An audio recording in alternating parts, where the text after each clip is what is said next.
Today we hook up with a few fishers we've met on social media and head out for a fun day on the water. Ooh. Come out and get one. Darren heads off to Fiordland and gives his Facebook friends a crayfish catching masterclass in this free diving paradise. I don't think I want to go diving here. And Kirk sets off with some fellow jet ski fishing enthusiasts. Oh, Richard's right on the reef in one. He's going to have to tow it out. You can see how they get hooked with the soft baits.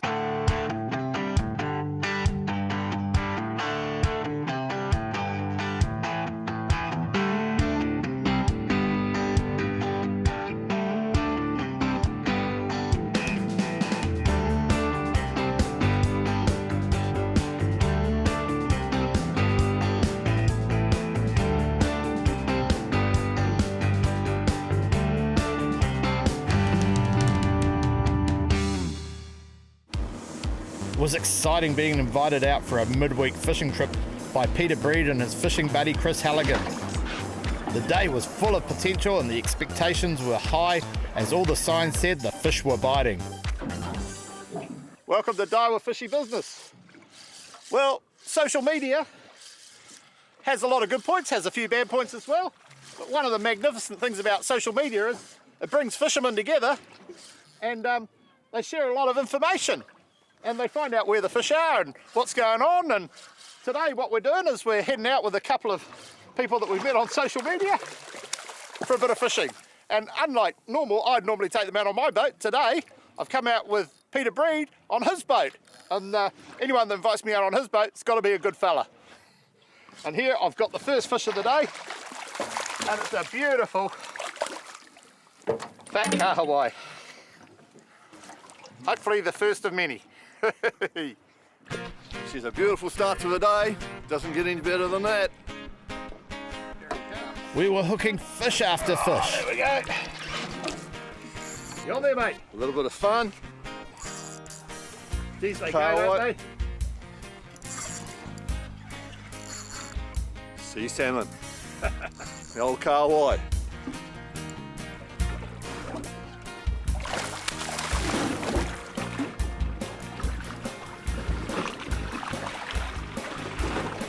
Beautiful job, Pete. Thanks very much. Good work, fellas. Here he comes. Oh. Peter hooked something that was fighting hard and deep. Whatever it is, man, it's fighting. Get the landing net. Yeah, because they got very soft mouths.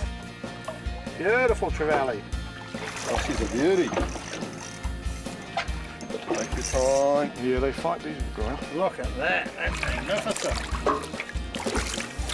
Stand here. Woohoo! Hey!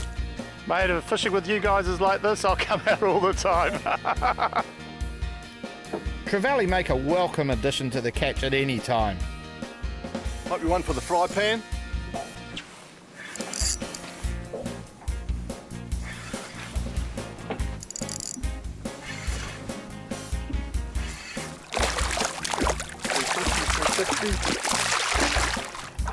Just like that, guys. Nothing wrong with that. Make it look easy. Only because it is. You're a natural.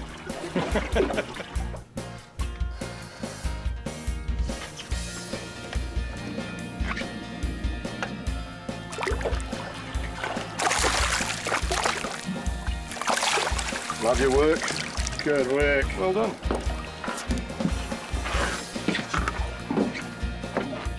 We've only got a couple so far, so Another rangitoto. still some nice size to keep. For sure. Here you guys. Come out and get one. We caught a bunch of fish, but thought we would try fishing in some deeper water to see if we could catch some larger fish.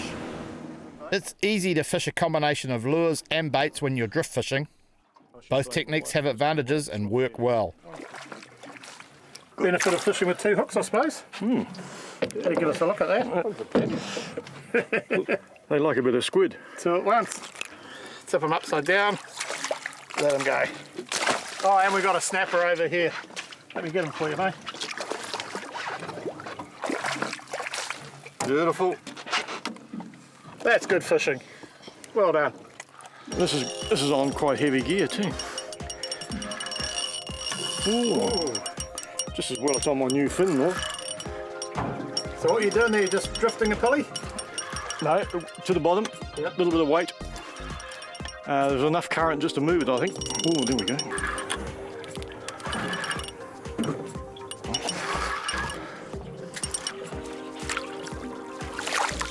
Made that look easy. Yeah, that's a goodie. That's your second big fish for the day. Yes. The day was wearing on and I dropped a couple of good fish when I hooked up again. I'm ready. I've had it on probably for about 3 minutes now. Thoughts are really big kahawai, nice snapper, small kingfish. Any of which I'll be fully happy with. Okay. I like this cage on the outside of the boat here. It's great because you can stand out here, play your fish, nice and comfortable. Brace your legs. And I'm looking forward to seeing which this one is. But I might be a while. I'm using a very slow action Daiwa Saltus rod here. See, it really bends away. So it bends right from the butt to the tip. That's what we call a slow action. Really good at absorbing shock when fish run. Keeps the line nice and tight.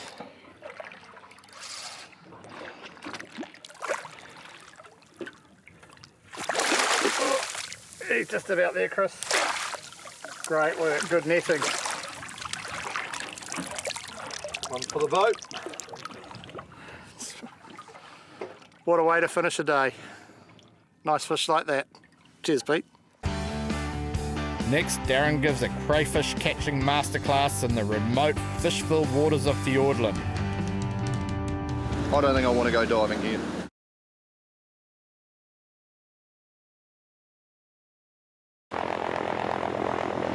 We might be on a dive trip, but the helicopter ride in is just as exciting and sets the tone for what's ahead of us. Fiordland is one of New Zealand's wonderlands for diving, hunting, fishing and tramping. It's where today's adventure starts for some of my Facebook friends. We're on board the Takapū, an ex-Navy boat, now charter boat that plies its trade in these deep fjords at the bottom of New Zealand. He wants us to go for a dive here, but I don't think we will. There's lots of seals. There's a story of a great white that straightened a hook. They made a bigger, stronger hook. Put it out with some big barrels, the whole lot disappeared. I don't think I want to go diving here. But we do want to go diving here, in the inner fjords, where it's generally clear and always calm, and there's loads of sea life. These blue moki are an example of how good it is. Black coral is something you will generally only see in very deep water. Here we find it as shallow as 10 metres. Griff, my son, gets his first paua. They're big, succulent and very abundant in the shallow water. I can taste it sizzling in the pan already. That's a good paua. We don't need many this size for a feed. We spend lots of time just looking. There's so much to take in. This skate is in a shallow sandy passage. Not a common sight, but here, who knows what you might see. Seven-gill sharks are always present and need plenty of respect. They're always on the scrounge for food, especially once we've shot a fish. Octopus are great to interact with. Once they realise you won't hurt them, they can at times become quite inquisitive. This guy has lost the tip off a couple of his legs.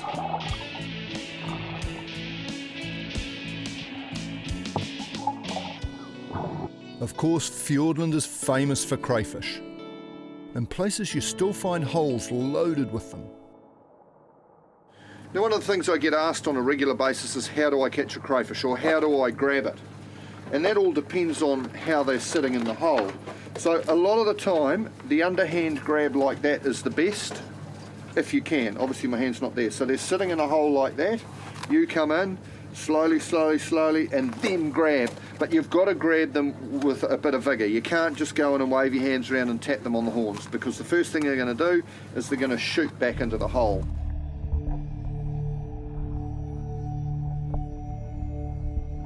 Here is an example of the underhorn catch. I slowly slip my hand forward, then lunge. This cray had nowhere to go behind him either. I hold those horns tight. They often get away as you swim to the surface otherwise. There are opportunities where you can come in and there's quite a big gap between the crayfish and the roof of the cave they're in. You can come in and get the overhand grab like that and push it down to the bottom and rip it out. Now if they're hanging on, when you've got hold of their horns like that, you push, pull, push, pull. Every time you push, they think they're getting away. This is a teamwork catch. Griff, my son, doesn't have the strength to pull this one free. We do a horn each and share the load. It will teach him how to do it on his own in the future.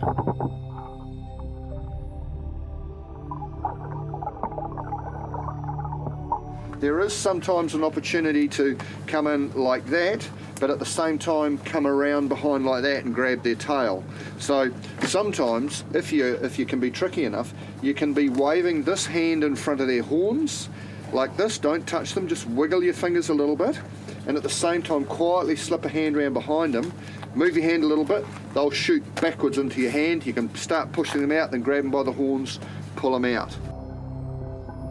A big fella in an open hole like this would be the prime candidate for that sort of catch technique.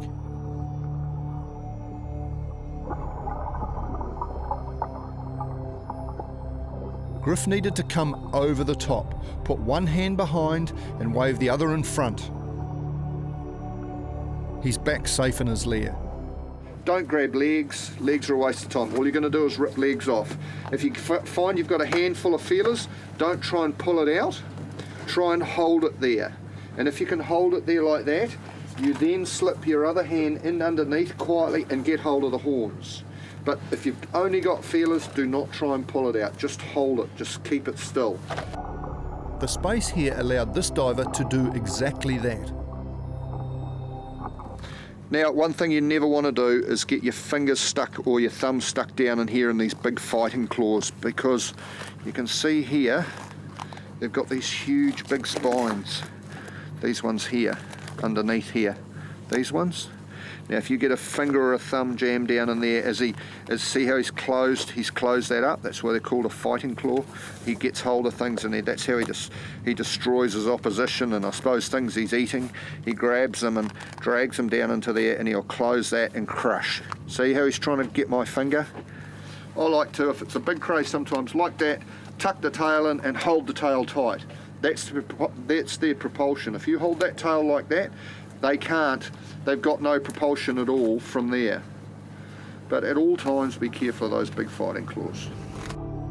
This guy's hurting. Those big claws are digging into his arms. This is Andrew Bruce. He's setting himself up for a big cray he's got lined up in the vertical crack below.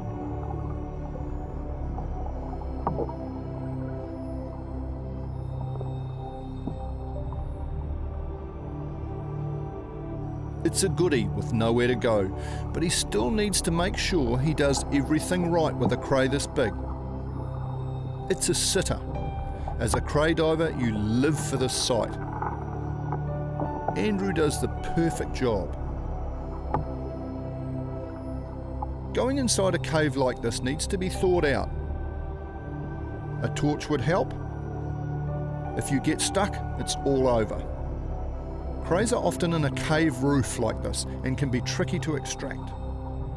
Always have in your mind how you got in there and be careful not to get disorientated. It's easy to do. Think, where are my feet and can I fit in that space? Also, have I got enough breath? So that's your lesson on how to catch crayfish. Go forward and catch them. It's as easy as that. You'll like it when Kirk and his mates head out for some shallow water soft baiting. Richard's right on the reefing one. He's going to have to tow it out. You can see how they get hooked with the soft bait.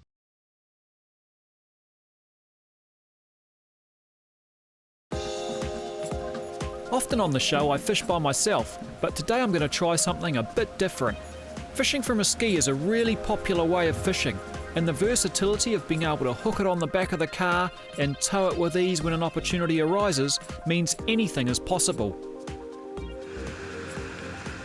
three of us have done just that this morning, to head out on an adventure that's just a little different from the norm. Today, I'm heading out with a couple of fans off Facebook. I put a post out earlier in the week and see if anyone wanted to come along, and I've got Richard and Robert. They've come out, and what we're going to do today is there's a little bit of wind blowing, so we're going to head out, shelter a bit, and we're going to do a little bit of shallow water soft baiting.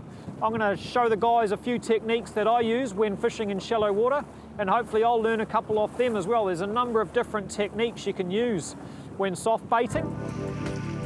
Neither of the guys had fished in shallow water with soft baits much before, so we were hoping the fish would be biting to prove the techniques worked. To rig the soft bait, Richard, what we do is we just want to make it, we want it to be looking like it's swimming nice and naturally. So we feed it through and then out the back like that. So it's a nice, natural looking bait. So you can see that it's going to swim nicely. And what I do is I cast ahead of the ski. So if I cast over there, we'll see how we go. And I see you've got one out dragging behind the ski, so we'll try a couple of different techniques, see which ones pay dividends. It only took half a dozen casts, and as we got right in the shallows, we had one on. Oh, Richard's right on the reef in one. He's going to have to tow it out. You've got to be careful when drifting towards rocks. Even if the fish is small, it still pays to motor into deeper water to ensure you don't get into trouble and end up stranded.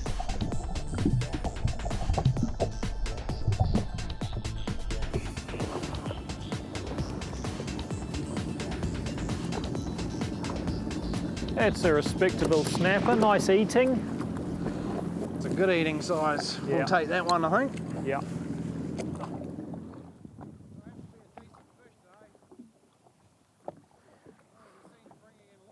So there's a couple of different ways to soft bait. Here we go, fish on. Oh, dropped him. One is, and the primary way, is to cast ahead of the drift. So I'm casting ahead of the drift out that way and I'm drifting in this way and I'm just working the soft bait back towards the ski and then under it. And once it gets past the ski, that's when I lift it up. Oh. But I'm still getting bites here. So that says to me, maybe they like it to be dragged a little bit or bounced a little bit. So I'm going to hold it in this location. Here we go. And just see if we can pick one up. Because I notice Richard, if we look at the way Richard's fishing, he's dragging his bait out the back and he's having success. So mix it up a little bit when you're soft baiting. If one thing works, stick with it. You know, try a few different techniques. If you get another one, let me know, I'll come over. Richard was going well with his second fish coming on board and going in the Icy Tech for dinner. Ha ha. Oh, yep. Oh. Here we go, he's back again. And we're on. Not a monster, we're not bad. Maybe a nice panny.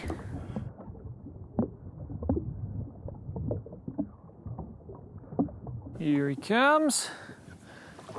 Nice little panny. Respectable sized fish. It's around the 37, 38 centimetre mark.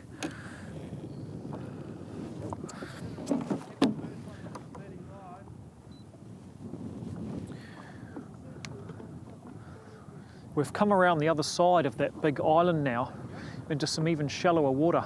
And what I'm doing is we're just casting, just getting the boys to cast some lightly weighted soft baits at some bommies. This whole bay is full of little rocks, little bommies, and some snapper holding them. So it's sand, little bommy, sand again, little bommy. And as we approach the bommies, which you can see through the polarized glasses, that's where the snapper are hanging out. As the tide started to run out, I decided it was time to take the boys into water just a couple of metres deep for a bit of fun. It was hungry. Yeah. Yep. Oh. It swallowed it as well. Yeah. tide continued to run and the fish continued to bite.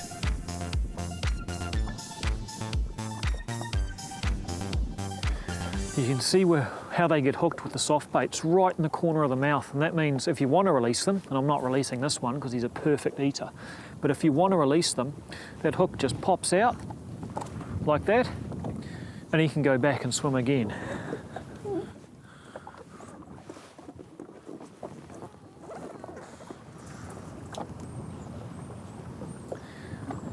So always watch that line. Oh, here we go. I was just explaining to watch that line. There's a big bow in it, and then all of a sudden that bow was gone, and that means that there's a fish on. Yeah. When you're fishing in just a couple of metres of water, even small fish put up a great fight. Because they can't dig down deep, they have nowhere to run but sideways, making for great fun on light tackle. Oh, he's a little snapper. No, this isn't a bad snapper. Geez, he's a hard fighter. In this shallow water, the fight's all horizontal.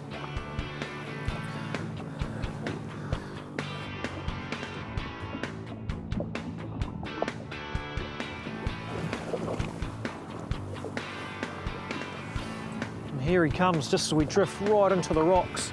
So I'm going to lift him in, sit him there. He's a nice one. I'm just going to motor out a bit. So there we go. Look at that, for a nice specimen in real shallow water, only a few metres deep. Just showing these boys around and just playing with a few soft baits and seeing what we can do. Awesome fish.